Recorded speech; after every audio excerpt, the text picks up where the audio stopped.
In this video, I'll be taking a look at the PC version of Hyperdimension Neptunia Re Birth1. This game is a PC port of a Vita game of the same name. Both the PC and Vita versions are remakes of the very first Neptunia game, which was simply called Hyperdimension Neptunia. Even though the gameplay of the first game was kind of rough, I enjoyed it enough to get all the trophies for it. My best action now is... This version features many improvements and changes over the original. I didn't expect that. They really changed the story with this remake. In case you don't know anything about the Neptunia series, I'll give you a quick overview of the story. Let's have fun. Basically, you take control of Neptune, who is one of the 4 goddesses who are at war with each other. Each goddess represents a console.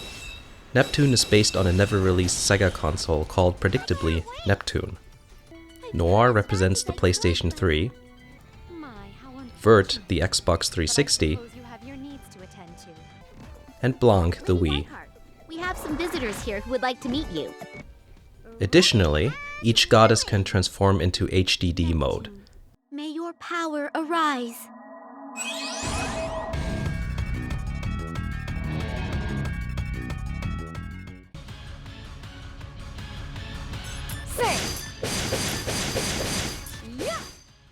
In HDD mode, they become stronger and their behavior and appearance can change quite drastically as well. They even get different names. Neptune, Noir, Vert, and Blanc become Purple Heart, Black Heart, Green Heart, and White Heart respectively. Do us a favor and just die! The game opens with a battle between the goddesses. Damn you! Neptune is defeated, falls to Earth, and ends up with amnesia.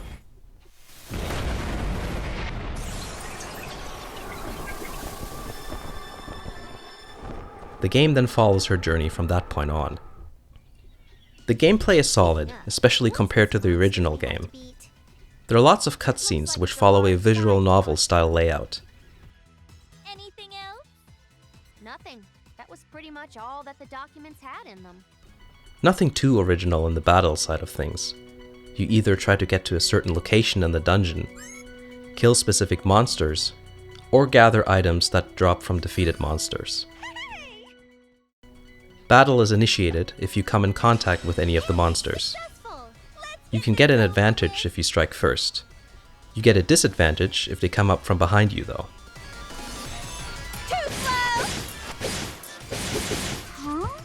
Once in battle, it's the usual turn-based affair.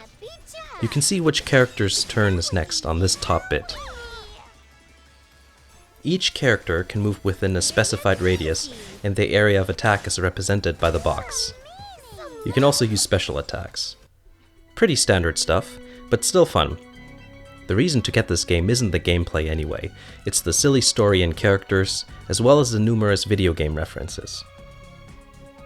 Also fan service.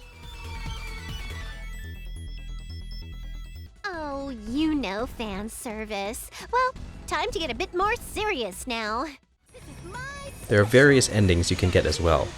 Which ending you get depends on how many shares certain nations have at certain parts of the story. Since this is a remake, you get a whole bunch of stuff found in later games. The little sisters, called the CPU candidates, make an appearance, as well as other goddesses. Some of the characters are only available once you get the DLC though. Characters such as Gust, Nisa, 5PB, and Red are removed though. Also, the dungeons are pretty much lifted from Neptunia Mark II and Victory. The Lily system also comes along for the ride. Music has been changed, and there's new voice acting as well, apparently. If you've played Mark II and Victory, you'll know what to expect. Let's talk about some technical aspects of the PC port. There are some issues, the big one being the controls. They're a bit strange to say the least, but at least you get to remap everything to your liking. I wish I could use the mouse to rotate the camera though. For some reason, the game allows you to map one button to 2 different controls. I had the space button mapped for the controller's A button, but it was mapped as the controller's X button as well. Since X skips cutscenes, this happened. Dark, like pitch black. Where am I? It's a bit tedious to fix all the double mapping. If all else fails, just use a controller, which is what I do. Graphics aren't the prettiest you've ever seen either. Nothing that'll push a semi-competent computer to the limit. At least it means it's easy for many computers to run at 60 frames per second. The footage in this video is 30 frames per second, because I can't record this resolution at 60 frames per second. Speaking of resolution, there's a weird resolution cap. I wasn't able to get anything higher than 1600 by 900, which is odd. Plus, the aspect ratio is locked at 16 by 9. Gives me annoying black bars on my 16 by 10 monitor. Scratch that, actually. I have sky and cloud bars. Why? Just make it black, please. There's no reason for this. It looks terrible. Here's something else that annoys me. Look how off the flaps are. Now is the time to be fooling around. I can't say that this is the most optimized and bug-free PC port I've ever seen. In fact, I think it feels a bit like a lazy effort, and overall I'm slightly disappointed. People have been reporting stability issues and some problems with the DLC. Occasionally, the game crashes when my characters get knocked out. Hopefully patches will fix some of the issues. It should have just been done correctly the first time, but apparently that's a foreign concept to most developers these days. Since I'm complaining, I'm also going to complain about the lack of a physical copy and the fact that it's a Steam exclusive. Unlike most people, I don't get a boner over Steam or DRM. I still bought it though, mainly because I want to show my support in bringing games like these on the PC. My hope is that we'll eventually see physical releases, even special editions of these types of games, but who knows if that'll ever happen.